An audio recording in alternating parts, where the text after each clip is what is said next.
नमस्कार, स्वागत है आप सभी का एबी स्टार न्यूज में और मैं हूं आपके साथ जुबैर चौधरी। वक्त हो चला है देश लाइव का, जहां सबसे पहले बात करेंगे संसद में शुरू होने वाले मानसून सत्र की। आपको बता दें कि 18 जुलाई से मानसून सत्र शुरू होने वाला है। इससे पहले ही विपक्ष ने संसद में हंगामा खड़ा कर दिया है।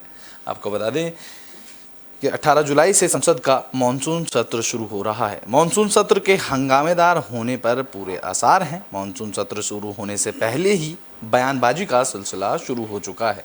पहले असंसदीय शब्दों की नई सूची, उसके बाद संसद परिसर में धरना प्रदर्शन पर रोक लगाई गई थी, जिसके बाद अब लोकसभा में पर्चे, पोस्टर और तख्तियों पर भी पाबंदी लगा दी गई है, जिससे विपक्षी नेताओं में नाराजगी देखने को मिल रही है। दरअसल लोकसभा सचिवालय में मानसून सत्र के दौरान किसी भी तरह के पर्चे और तख्तियों के वितरण पर रोक लगाने के लिए एडवाइजरी जारी की, जिसके बाद संभावना जताई जा रही है कि संसद परिसर में धरना प्रदर्शन पर पाबंदी के बाद सदन में हंगामे के आसार को देखते हुए यह कदम उठाया गया है, जिससे कि सदन में संसद चलने में कोई परेशानी ना आए। दरअसल सदस्य अक्सर बापू की प्रतिमा के सामने जमा होकर प्रदर्शन करते नजर आते थे, लेकिन शुक्रवार को संसद परिसर में धरने और प्रदर्शन पर भी रोक लगा दी गई थी। असंसदीय शब्दों की नई सूची में विपक्षी नेता पहले ही खफा हैं। अब बैनर, तख्ती और पर्चों पर रोक भी विपक्षी नेताओं की नाराजगी को और बढ़ा दिया गया है। दरअसल अगर पिछले कुछ सत्रों पर नजर डालें तो खासकर राज्यसभा में विपक्षी पार्टियों ने खूब हंगामा किया था, और जिसके बाद सदन में तख्तियां और पर्चे फाड़े गए थे और तख्तियां लहराते हुए सदस्य सदन के बाहर भी चले गए थे।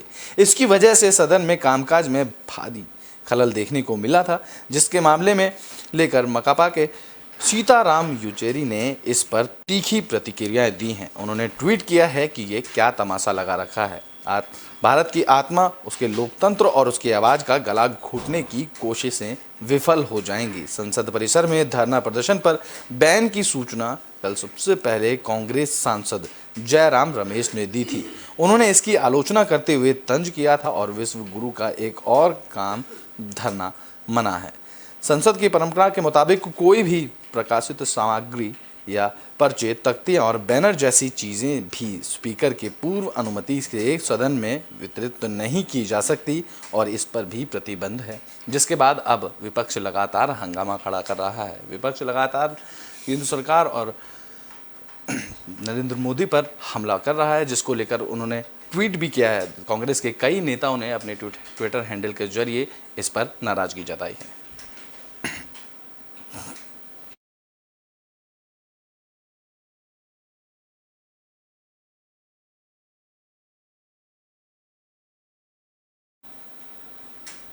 बुलेटिन में बात करेंगे अब लुलु मॉल की। दरअसल लुलु मॉल को लेकर अखिलेश यादव ने चिंता जताई है। उन्होंने अपने ट्विटर हैंडल से ट्वीट कर लोगों को नसीहत भी दे डाली है।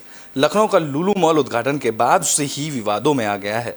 मॉल में नमाज के बाद से ही हिंदू संगठनों का विरोध बढ़ता जा रहा है। वहीं यूपी के पूर्व सीएम और सपा अध्यक्ष अखिलेश यादव ने शुक्रवार को मॉल का विरोध करने वालों को नसीहत दे डाली।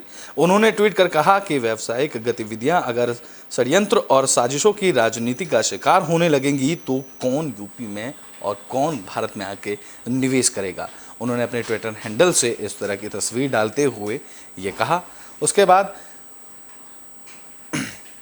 आपको बता दें कि हिंदू संगठन लखनऊ के लुलु मॉल में फिर से नमाज पढ़े जाने का दावा किया गया। अखिल भारतीय हिंदू महासभा के प्रवक्ता शिशिर चतुर्वेदी ने नमाज का एक और वीडियो जारी करते हुए कहा कि लुलु मॉल नहीं, लुलु मस्जिद है। यहाँ पर जमीन खरीद कर अलग तरीके का एजेंडा चलाया जा रहा है। उन्होंने प्रशासन से कार्रवाई करने की भी अपील की है। जिसके बाद मॉल में नमाज के जवाब में अब वहाँ हनुमान चालीसा के पाठ की मांग की जा रही थी। अयोध्या स्थित हनुमानगढ़ी के महंत राजू दास ने कहा कि जिस तरह से वहां नमाज पढ़ी गई है, हम वहां पर हनुमान चालीसा का पाठ करेंगे तो कोई नहीं रोक पाएगा। बीजेपी सांसद सतीश गौतम ने भी लुलु मॉल में नमाज पर ऐतराज जताया है। लुलु मॉल में नमाज पढ़ने के विरोध में अखिल भारतीय हिंदू महासभा के प्रवक्ता चतुर्वेदी ने मॉल में शुक्रवार को सुंदरकांड के पाठ की बात कही थी। जानकारी के मुताबिक पुलिस ने शुक्रवार सुबह ही लालबाग में उनके घर के बाहर डेरा डाल दिया और उन्हें घर में नज़रबंद कर दिया।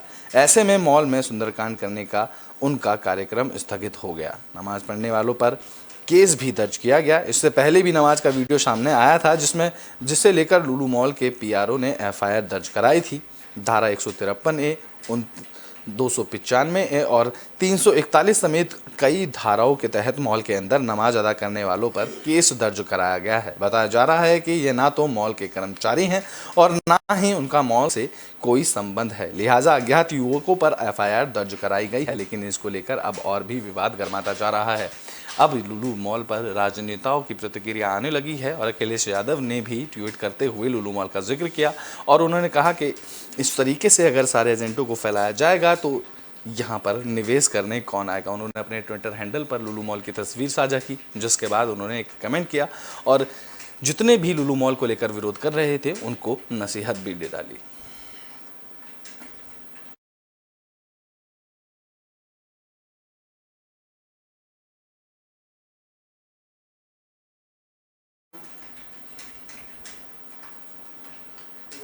बुलेटिन में बात अब महाराष्ट्र में आई बाढ़ की कर लेते हैं। दरअसल देश के कई राज्यों में बाढ़ से लोग परेशान हैं। ऐसे ही हालात महाराष्ट्र में भी देखने को मिल रहे हैं।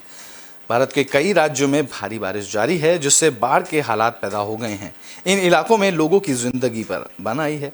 भारतीय मौसम विभाग के मुताबिक पश्चिमी तट और मध्य भारत के कुछ हिस्सों में अगले 5 दिनों तक भारी बारिश जारी रहेगी। तेलंगाना में 3 दिनों से लगातार हो रही भारी बारिश के कारण गोदावरी नदी का जलस्तर तेजी से बढ़ रहा है और इसमें तीसरे चेतावनी स्तर तक पहुंच चुका है। यहाँ की निचले इलाकों में रहने वाले लोगों को सुरक्षित जगहों पर भी पहुंचा दिया गया है। वहाँ बाढ़ के ऐसे हालात हैं जिनको देखते हुए प्रशासन पहले से ही सतर्क रहा और उसके बाद जितने भी निचले इलाके थे उनमें सभी लोगों को सुरक्षित स्थान पर पहुंचा दिया गया है। तेलंगाना के मुख्यमंत्री के चंद्रशेखर राव ने अधिकारियों को बाढ़ से प्रभावित निचले इलाकों में जन सुरक्षा उपायों को सुनिश्चित करने के लिए एनडीआरएफ कर्मियों, बचाव दल और हेलीकॉप्टर उपलब्ध कराने के भी निर्देश दे दिए। बात करें असम के तो यहाँ पर बाढ़ की स्थिति में सुधार जरूर हुआ है, लेकिन अभी भी 2,10,000 से ज़्यादा लोग इस बाढ़ से प्रभावित हैं। असम राज्य आपदा प्रबंधन प्राधिकरण से मिली जानकारी के मुताबिक कछार जिले में एक और शख्स की मौत होने के बाद इस साल बाढ़ और भूस्खलन से जुड़ी घटनाओं में जान गंवाने वाले लोगों की संख्या 194 तक पहुंच चुकी है। यानी कि बाढ़ से और भूस्खलन से 194 लोगों की जान जा चुकी है। लेकिन राहत की बात यह रही कि असम में सभी नदियों का जलस्तर घट रहा है और कोई भी नदी खतरे के निशान के ऊपर नहीं बह रही है, जो कि असम के लिए एक अच्छी बात है। सबसे बुरी तरह से प्रभावित क्षेत्रों की अगर बात करें तो ये कछार ही है, जहां 1,20,000 से ज़्यादा लोग बाढ़ से प्रभावित हैं। इसके बाद मोरी गांव में 89,234 गांव सैलाब से प्रभावित हुए हैं। 6 जिलों के 8 राजस्व क्षेत्र के 799 गांव अभी भी पानी में डूबे हुए हैं। अभी भी कुछ ऐसे गांव हैं, 6 जिले के 8 ऐसे क्षेत्र हैं जहां पर 800 गांव ऐसे हैं जिनके लोगों को बाढ़ से प्रभावित हो रहे हैं। और प्रभावित जिलों में कच्छार, चिरांग, दीमा हासो, करीमगंज शामिल हैं। आंध्र प्रदेश के गोदावरी नदी में शुक्रवार सुबह पानी का स्तर बढ़कर 19.05 लाख क्यूसेक होने के बाद इसके आसपास के कई गांवों में बाढ़ का खतरा मंडरा रहा है। वहीं आंध्र प्रदेश के पास सर आर्थर कॉटन बैराज में पानी के खतरे के तीसरे निशान के पार आ चुका है, जिसके बाद जी साईं प्रसाद ने बताया कि कॉटन बैराज में अगले कुछ घंटों में पानी 22 से 23 लाख तक पहुंच जाएगा। महाराष्ट्र में बारिश से जुड़ी घटनाओं में अब तक इसमें 102 लोगों की मौत हो चुकी है। राज्य आपदा प्रबंधन प्राधिकरण की रिपोर्ट के मुताबिक यह संख्या 1 जुलाई से 14 जुलाई के बीच दर्ज की गई है। पिछले 24 घंटे में 3 लोगों की मौत भी दर्ज हुई है, जिनमें नासिक और कई जिलों के व्यक्ति शामिल हैं। राज्य में बाढ़, आकाशीय बिजली, भूस्खलन और पेड़ गिरने समेत बारिश संबंधित अन्य घटनाओं में 102 लोगों की मौत दर्ज की गई है। रिपोर्ट के मुताबिक महाराष्ट्र के 20 गांव भारी बारिश से प्रभावित हैं और कम से कम 3,873 लोगों को राहत शिविरों तक पहुंचाया गया है। जाहिर सी बात है, महाराष्ट्र में बाढ़ से कई लोग इस बाढ़ से प्रभावित हुए हैं, जिसमें कि अब तक महाराष्ट्र से अगर बाढ़ प्रभावित लोगों की संख्या, मरने वाले लोगों की संख्या देखी जाए तो वो 102 तक पहुंच चुकी है, जिसके बाद ये आंकड़े खुद सरकार प्रशासन ने जारी करते हुए कहा कि 1 जुलाई से लेकर 14 जुलाई तक के बीच के आंकड़े सामने हैं, जिसमें 102 लोगों की मौत हो चुकी है और पिछले 24 घंटे में 3 मौतें और दर्ज की गई हैं। राज्य में बाढ़ और आकाशीय बिजली, भूस्खलन और पेड़ गिरने समेत बारिश संबंधित अन्य घटनाओं में 102 लोगों की मौत दर्ज की जा चुकी है। रिपोर्ट के मुताबिक अगर बात करें तो महाराष्ट्र के 20 गाँव भारी बारिश से प्रभावित हैं और कम से कम 3,873 लोगों को राहत शिविरों तक पहुंचाया गया है। प्रशासन अभी भी लोगों को राहत बचाव का काम कर रही है। जो लोग बाढ़ में फंसे हुए हैं उनको बाढ़ से बाहर निकाला जा रहा है और सुरक्षित स्थानों तक पहुंचाया जा रहा है।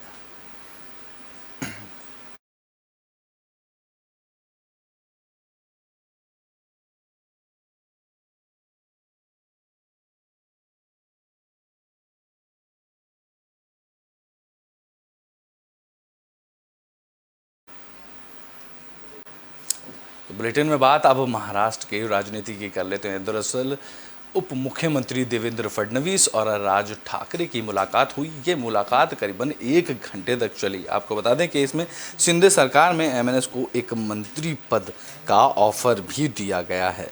महाराष्ट्र के डिप्टी सीएम देवेंद्र फडणवीस ने शुक्रवार को मुंबई में महाराष्ट्र नवनिर्माण सेना के चीफ राज ठाकरे से मुलाकात की। राज ठाकरे के आवास पर यह बैठक करीब 1 घंटे तक चली। सूत्रों के मुताबिक बीजेपी ने एकनाथ शिंदे सरकार में एमएनएस को एक मंत्री पद का ऑफर दिया है। दरअसल महाराष्ट्र में मनसे का सिर्फ एक ही विधायक है। ऐसे में माना जा रहा है कि यह विधायक राजू पाटिल को मंत्री बनाया जा सकता है। दरअसल मनसे ने राज्यसभा और एमएलसी चुनाव में बीजेपी का समर्थन किया था। इसके साथ ही राष्ट्रपति चुनाव में भी एनडीए उम्मीदवार द्रौपदी मुर्मू का समर्थन देने का ऐलान किया था, जिसके बाद ये कयास लगाए जा रहे थे कि शायद मनसे पार्टी को एक मंत्री पद दिया जा सकता है, जिसके बाद अब इस पर चर्चा की जा रही है। हालांकि चर्चा की थी कि राज ठाकरे के बेटे अमित ठाकरे को कैबिनेट मंत्री बनाया जा सकता है, लेकिन राज ठाकरे ने देवेंद्र फडणवीस से मुलाकात के बाद इन कयासों को खारिज करते हुए इसे फेक न्यूज़ बताया। बताया जा रहा है कि इस बैठक में आगामी निकाय चुनाव, खासकर बीएमसी चुनाव पर चर्चा हुई। दरअसल बीजेपी की नज़र बीएमसी की सत्ता पर है, जहां पिछले 30 साल से शिवसेना का शासन है। देवेंद्र फडणवीस शुक्रवार को दादर स्थित राज ठाकरे के आवास पहुंचे। यहां राज ठाकरे और उनके परिवार ने फडणवीस का गर्मजोशी से स्वागत किया और राज ठाकरे की पत्नी शर्मिला ठाकरे ने फडणवीस की आरती भी उतारी। साथ ही डिप्टी सीएम की नई जिम्मेदारी के लिए बधाई और शुभकामनाएं भी दी। जिसके बाद शिवसेना के बगावत के बाद एकनाथ शिंदे राज्य के मुख्यमंत्री बने। हालांकि अब तक कैबिनेट विस्तार नहीं हुआ है और 30 जून को सिर्फ एकनाथ शिंदे ने सीएम और देवेंद्र फडणवीस ने डिप्टी सीएम पद की शपथ ली थी। बताया जा रहा था कि राष्ट्रपति चुनाव के बाद महाराष्ट्र में कैबिनेट विस्तार होगा, लेकिन इससे पहले राज ठाकरे ने राज्य के डिप्टी सीएम बनने पर देवेंद्र फडणवीस को बधाई दी थी। उन्होंने पार्टी आलाकमान का फैसला मानकर डिप्टी सीएम बनने पर फडणवीस की तारीफ भी की थी, जिसके बाद अब उनकी मुलाकात हुई और मुलाकात में शिंदे सरकार से मनसे सरकार को एक मंत्री पद का ऑफर मिला है। दरअसल महाराष्ट्र में मनसे का सिर्फ एक ही विधायक है। ऐसे में माना जा रहा है कि डोंबिवली में विधायक राजू पाटिल को मंत्री बनाया जा सकता है। जो मनसे का एक विधायक है उनको मंत्री पद दिया जा सकता है। दरअसल मनसे में राज्यसभा और एमएलसी चुनाव में बीजेपी का समर्थन किया था। इसको लेकर ही उनको ऑफर दिया जा रहा है, जिसके साथ राष्ट्रपति चुनाव में भी एनडीए उम्मीदवार द्रौपदी मुर्मू का समर्थन देने का ऐलान खुद राज ठाकरे ने किया था, जिसके बाद इनके करीबी होने के संबंध ज़्यादा लगाए जा रहे थे। जिस तरीके से शिवसेना में फूट हुई और शिवसेना के बाद ही विधायकों के बाद एकनाथ शिंदे को मुख्यमंत्री पद मिला और मुख्यमंत्री पद मिलने के बाद फिर से उद्धव ठाकरे के लिए मुश्किलें बढ़ गई। इससे कयास लगाए जा रहे थे कि राज ठाकरे और देवेंद्र फडणवीस यानी कि मनसे पार्टी और बीजेपी पार्टी का करीब आना तय है। इसके बाद अब ये कयास दूर हो गए, क्योंकि देवेंद्र फडणवीस और राज ठाकरे की मुलाकात हुई। 1 घंटे की बातचीत में ये बात निकलकर सामने आई कि मनसे सरकार को एकनाथ शिंदे की सरकार में एक मंत्री पद दिया जाएगा।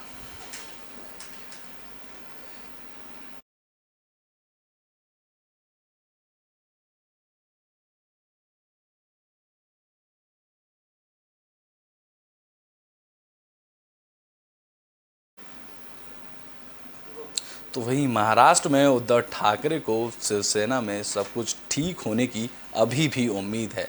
उन्होंने कहा है जिन विधायकों को मंत्री पद नहीं दिया जाएगा वो शिवसेना में वापस आ जाएंगे। मंत्री पद से चूकने वाले विधायक वापस लौटेंगे, इसके लिए सिर्फ कयास ही लगाए जा रहे हैं। उद्धव ठाकरे के नेतृत्व वाली शिवसेना को अभी भी सब कुछ ठीक होने की उम्मीद है।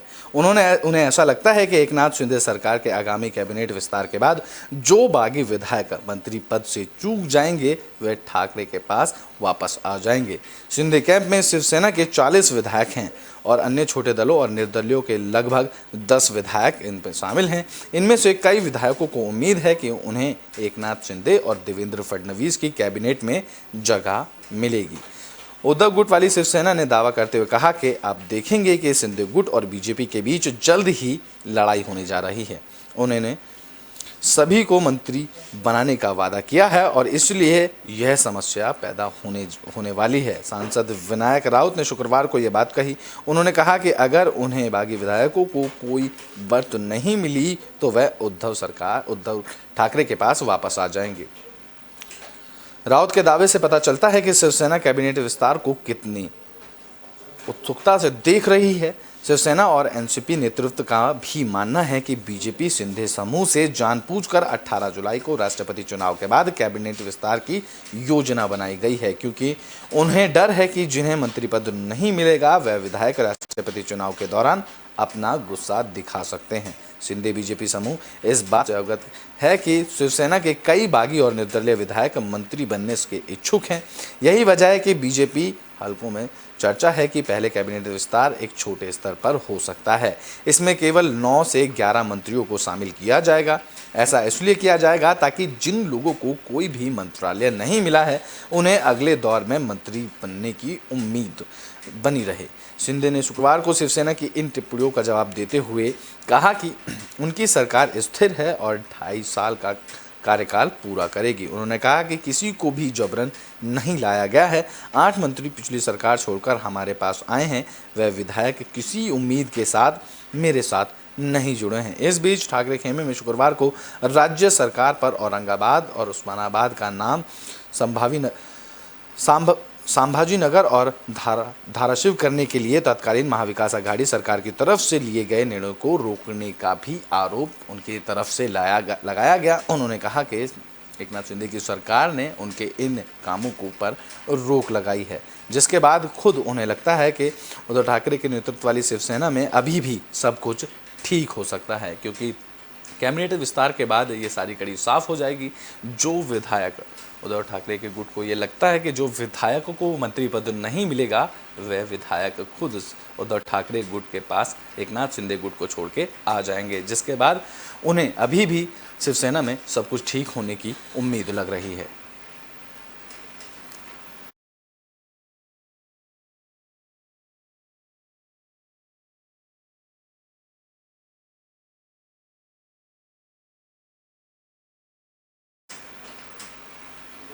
तो पूर्व उपराष्ट्रपति हामिद अंसारी पर बीजेपी लगातार हमला कर रही है। बीजेपी के प्रवक्ता लगातार हामिद अंसारी को लेकर नए दावे पेश कर रहे हैं, जिसके बाद एक बार फिर से पूर्व उपराष्ट्रपति हामिद अंसारी ने अपनी सफाई पेश की है। पूर्व उपराष्ट्रपति हामिद अंसारी ने एक बार फिर से सफाई दी है कि वह नुसरत मिर्जा नाम की किसी भी पाकिस्तानी पत्रकार को नहीं जानते हैं और ना ही उनसे कभी किसी कॉन्फ्रेंस में बुलाया गया था। उनका यह बयान बीजेपी की ओर से शुक्रवार को दिए गए ताज़ा हमलों के बाद आया। दरअसल पाकिस्तानी पत्रकार नुसरत मिर्ज़ा का एक वीडियो क्लिप सोशल मीडिया पर वायरल हो रहा है, जिसमें वे कह रहे हैं कि यूपीए के शासन के दौरान वह 5 बार भारत गए हैं। उस दौरान उन्होंने पाकिस्तानी खुफिया एजेंसी ISI के लिए संवेदनशील जानकारियां दी।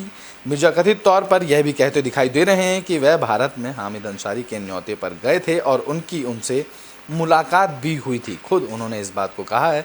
उस वीडियो में वे कहते नजर आ रहे हैं कि पूर्व उपराष्ट्रपति हामिद अंसारी से उनकी मुलाकात हुई थी। पाकिस्तानी पत्रकार के इस वीडियो के वायरल होने के बाद बीजेपी अब कांग्रेस और पूर्व उपराष्ट्रपति को घेरने में कोई कसर नहीं छोड़ रही है। शुक्रवार को पार्टी की ओर से एक तस्वीर भी जारी की गई, जिसमें दावा किया जा रहा है कि एक बैठक में तत्कालीन उपराष्ट्रपति हामिद अंसारी और पाकिस्तानी पत्रकार नुसरत मिर्जा उस फोटो में दिखाई दे रहे हैं। हालांकि हामिद अंसारी की ओर से सभी आरोपों को खारिज कर दिया गया है। उनकी ओर से जारी एक बयान में कहा गया है कि पूर्व उपराष्ट्रपति पुराने बयान पर कायम है और वो किसी भी नुसरत मिर्जा नाम के किसी भी पाकिस्तानी पत्रकार को नहीं जानते हैं और ना ही कभी आतंकवाद पर आयोजित प्रेस कॉन्फ्रेंस में उनको बुलाया गया था। बीजेपी के सभी आरोपों को खारिज करते हुए 2 दिन पहले भी हामिद अंसारी ने कहा था कि यह सभी को पता है कि उपराष्ट्रपति के कार्यक्रम में आने वाले विदेशी मेहमानों को सरकार की सलाह ज़्यादातर विदेश मंत्रालय की ओर से बुलाया जाता है, जिसको लेकर 2 दिन पहले भी उन्होंने सफाई दी थी और इसके बाद एक बार फिर से उन्होंने अपनी सफाई दी है। बीजेपी प्रवक्ता गौरव भाटिया ने बुधवार को कहा था कि आतंकवाद के खिलाफ जो मुहिम पूरी दुनिया में चलाई जा रही है उसमें भारत की भूमिका अच्छी निभा रहा है और कांग्रेस की सरकार 2005 से लेकर 2011 के बीच में 5 बार ऐसे व्यक्ति को भारत बुलाती है जो कि देश की गोपनीय जानकारी साझा करते हैं और देश की जनता ये पूछना चाहती है कि आतंकवाद का खात्मा करने के लिए क्या कांग्रेस सरकार की यही नीति थी और क्या यही नीति कांग्रेस सरकार ने उस वक्त अपनाई थी। कांग्रेस देश की अति गोपनीय चीज़ों को दूसरे देश से साझा कर रही थी जिसका वो आतंकवाद के लिए इस्तेमाल कर रहे थे। इस तरीके के आरोप बीजेपी प्रवक्ता की तरफ से लगाए गए। बीजेपी की ओर से किए गए हमलों पर कांग्रेस की ओर से भी पलटवार किया गया। बता दें कि पार्टी की ओर से यह भी कहा गया कि बीजेपी प्रवक्ता का दुष्प्रचार सबसे निचले स्तर का है और चरित्र हनन का है। पीएम और उनके पार्टी के सहयोगियों की तरफ से सार्वजनिक संवाद का स्तर तक गिरने और अपने पेटेंट का ब्रांड के झूठ का विस्तारण करने के लिए ये प्रयास शर्मनाक है। ये रवैया उनके व्यापक मानसिक बीमारी और दिवालियापन को भी दर्शाता है। कांग्रेस ने इस बात पर पलटवार करते हुए बीजेपी प्रवक्ता और बीजेपी की तरफ से उठ रहे सवालों का जवाब दिया और इस पर पलटवार किया। इसके बाद फिर से खुद हामिद अंसारी ने अपने जवाब में कहा कि वह किसी भी नुसरत मिर्जा नाम के किसी पत्रकार को नहीं जानते जिन्होंने उन्होंने किसी भी कॉन्फ्रेंस में नहीं बुलाया है।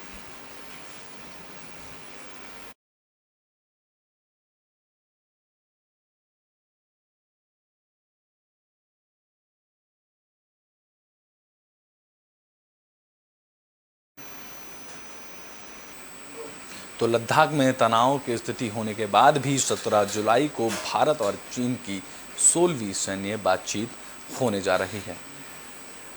लद्दाख में सीमा पर जारी गतिरोध के बीच भारत और चीन के बीच 16वें दौर की सैन्य वार्ता 17 जुलाई को होगी। आधिकारिक सूत्रों ने शुक्रवार को बताया कि टॉप कमांडरों की यह वार्ता LAC के भारतीय के हिस्से में ही होगी।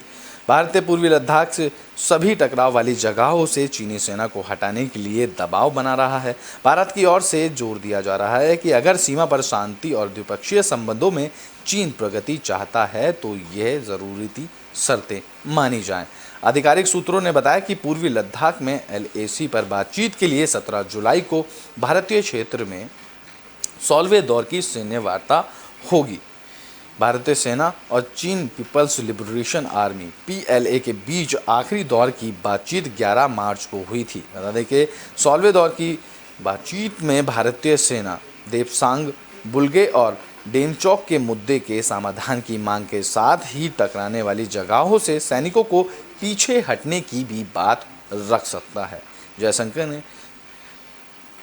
चीनी विदेश मंत्री से भी बात की है।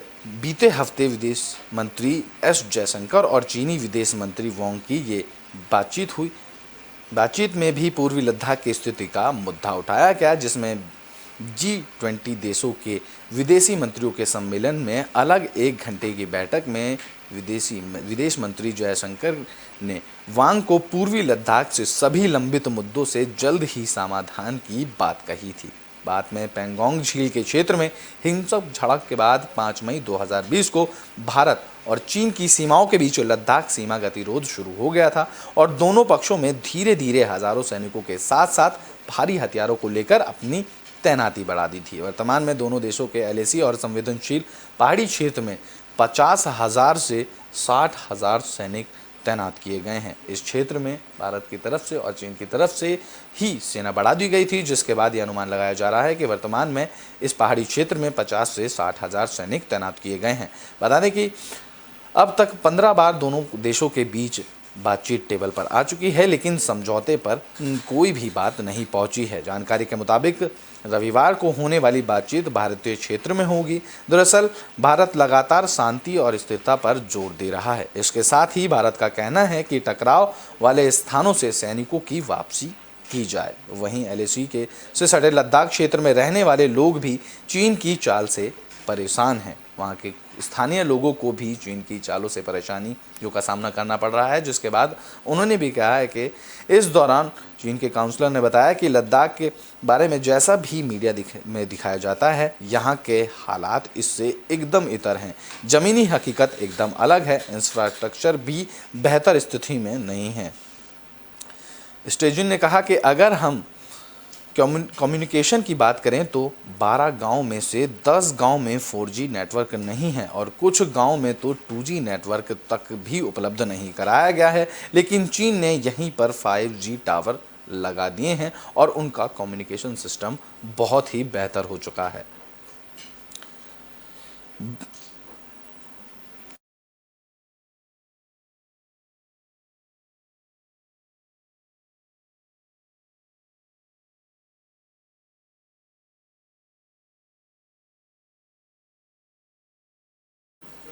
कमांडर स्टेजिन कहते हैं कि चीन ने अपनी साइड में पेंगोंग लेक पर 2 पुल भी बनाए हैं। इससे चीन की सेना की एक्सेस काफ़ी बढ़ जाएगी, उन्हें आने जाने में काफ़ी आसानी होगी और ब्रिज बनने में चीन को एक्सेस में भी आसानी मिलेगी। उन्होंने कहा है कि पेंगोंग में लाइफ लाइन और यह अगर हम टनल बना लेते हैं तो यह भारत के लिए काफ़ी फ़ायदेमंद साबित होगा। एलएसी से सटे इलाकों में रहने वाले लोगों को इस बात का भी डर सता रहा है कि जिस गति से चीन की ओर से टनल, ब्रिज और सड़कें बनाई जा रही हैं, कहीं यह उनके लिए भविष्य में मुसीबत पैदा ना कर दे। इतना ही नहीं, चीन की ओर से किए जा रहे निर्माण को लेकर भी सभी की मंशा साफ नजर आ रही है। दरअसल 15 दौर की वार्ता में बेनतीजा निकलने के बाद भारत की ओर से चीन को भी चेतावनी दी गई थी, जिसके बाद एलएसी के प्रतिबंधन के लिए हुए समझौते पर ईमानदारी से पालन किए जाने के लिए कहा गया था। हाल ही में विदेश मंत्रालय के प्रवक्ता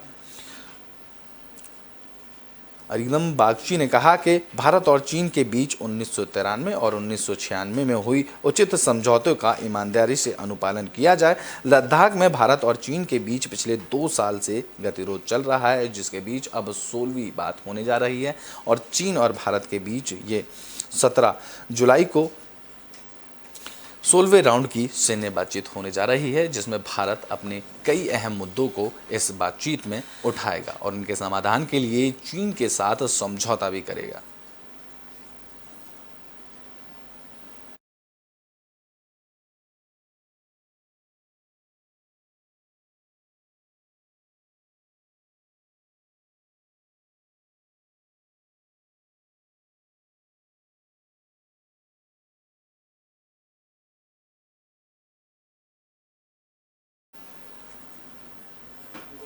ब्रिटेन में बात अब कोरोना मामलों की कर लेते हैं। दरअसल कोरोना के मामले लगातार बढ़ते जा रहे हैं और बीते 24 घंटे की अगर बात करें तो बीते 24 घंटे में कोरोना के 20,044 नए मामले सामने आए हैं, जिसके बाद बीते 24 घंटे में कोरोना से मरने वालों की संख्या 45 दर्ज की गई है। भारत में कोरोना के मामलों की रफ्तार कम होने का नाम ही नहीं ले रही है। एक बार फिर देश में 20,000 से ज़्यादा मामले दर्ज किए गए हैं। स्वास्थ्य मंत्रालय की तरफ से जारी आंकड़ों के मुताबिक बीते 24 घंटे में 20,044 नए कोविड मामले सामने आए हैं। वहीं 56 लोगों की कोरोना से मौत हुई है। इसके बाद कोरोना के कुल एक्टिव मामलों की संख्या बढ़कर 1,40,770 पहुंच चुकी है, जिसमें कोरोना के ताज़ा डेटा के मुताबिक पिछले 24 घंटे में 18,301 लोग कोरोना से ठीक भी हुए हैं। वहीं अगर डेली पॉजिटिविटी रेट की बात करें तो वह फिलहाल 4.80% पर पहुंच गई है, लेकिन लगातार कोरोना के मामले बढ़ते जा रहे हैं। दूसरी बात देखा गया है कि कोरोना के मामले अब 20,000 के पार पहुंच रहे हैं, जिसमें बीते 24 घंटे की अगर बात करें तो कोरोना के मामले 20,044 पहुंच चुके हैं।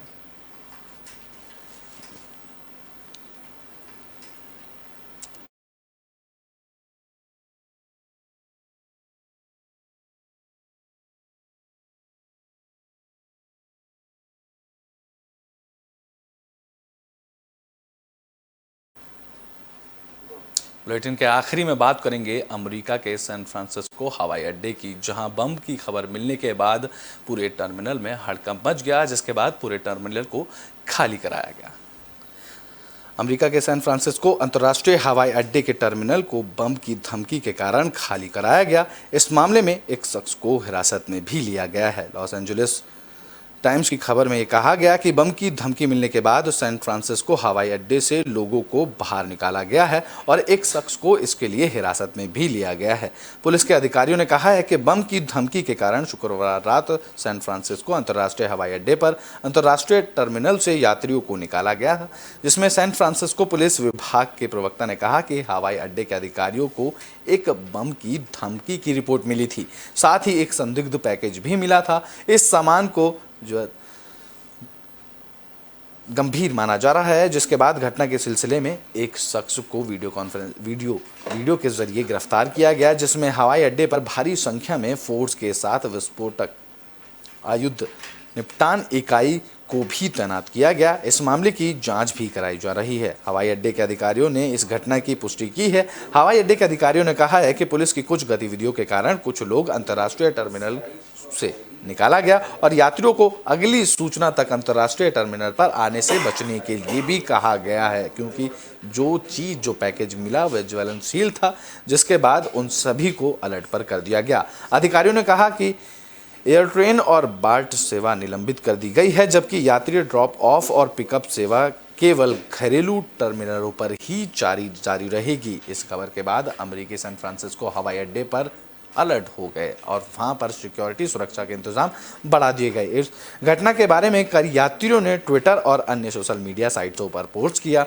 एक ने कहा कि उसने एक घोषणा सुनी कि अंतर्राष्ट्रीय टर्मिनल बंद कर दिया गया है, लेकिन हवाई अड्डे की घोषणा प्रणाली पर इसके बारे में कोई और ज़्यादा जानकारी नहीं दी गई। जाहिर तौर पर साफ सीधी बात है कि हवाई अड्डे के अधिकारियों ने अब सारी जानकारी को सिर्फ निजी तौर पर रखा और सिर्फ एक बम की घटना ही लोगों को दी, जिसके बाद टर्मिनल को खाली कराया गया और सुरक्षा के सारे इंतजाम को मजबूत किया गया, सुरक्षा बढ़ा दी गई। जिसके बाद कुछ लोगों ने बताया कि उनको सिर्फ सोशल मीडिया पर टर्मिनल बंद होने की खबर मिली और हवाई अड्डे की घोषणा प्रणाली पर इसके बारे में इससे ज़्यादा कोई जानकारी नहीं दी गई। आपको बता दें कि अमेरिका के सैन फ्रांसिस्को हवाई अड्डे में बम की खबर मिली थी, जिसके बाद पूरे टर्मिनल को खाली करा दिया गया और इसके लिए एक शख्स को हिरासत में भी लिया गया है।